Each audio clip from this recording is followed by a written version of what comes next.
Within the MLA, I really want to focus specifically on how you write your citations for both books and for articles. So I just chose a couple of examples here to just kind of go over this with you. Here at the top, you'll see that I gave you just the very basics of how to write these citations. So for books, you want to do the last name of the author, comma, first name, period. The title of the book, the title needs to be italicized, period. Then the city of publication, comma, publisher, comma, publication date. Now, the city of publication should only be used if the book was published before 1900, if the publisher has offices in more than one country, or if the publisher is unknown to North America. So, if you chose a book from, say, Japan, that publisher is probably not going to be as known in the United States. So go ahead and include the city of publication for that particular publisher.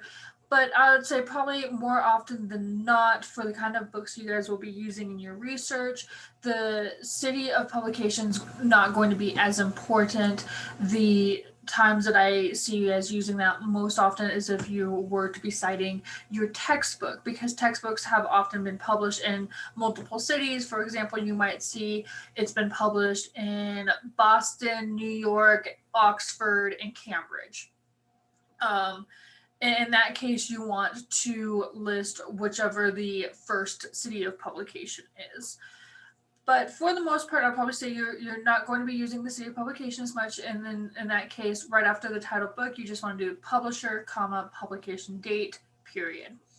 So just to give you a couple of examples here, this first one is a very simple book. It's just the author's name, then the name of the book, The Hummingbird House, the publisher, and the date of publication.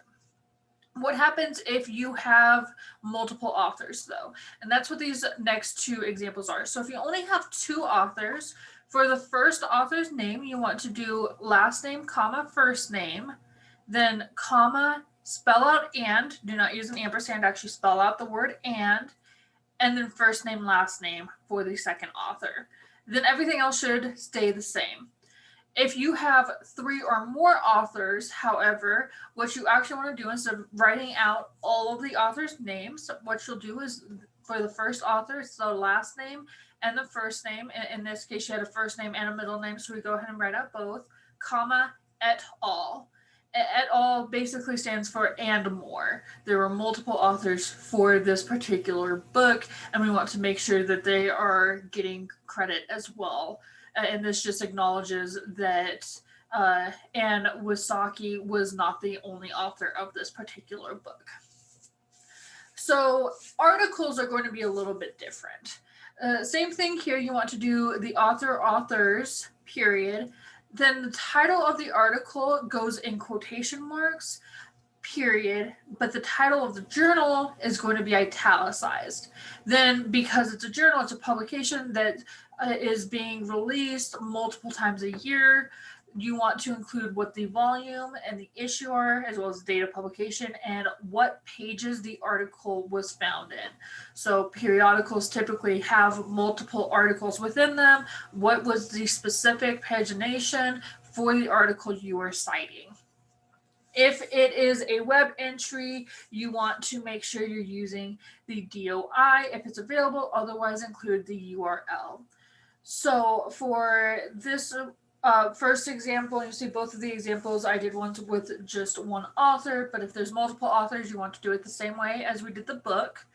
But for this particular one, it's last name, comma, first name, period.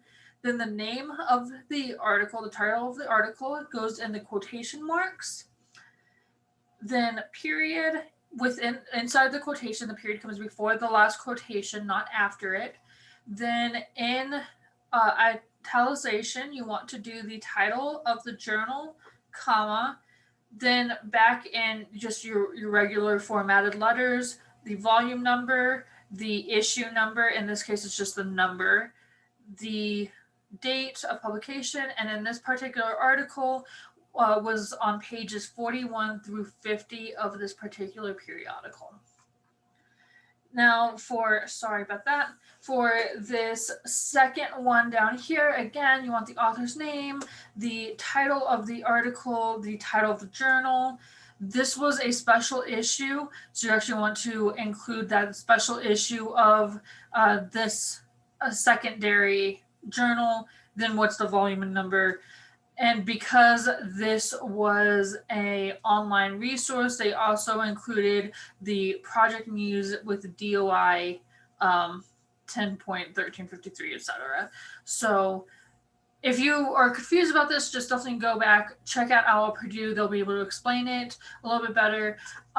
Realistically, I don't think you're going to be coming across this second one as often as you'll be coming across this first one, but just in case, you want to make sure that you are doing your citations correctly. So constantly be referring back to Owl Purdue on how to write your citations.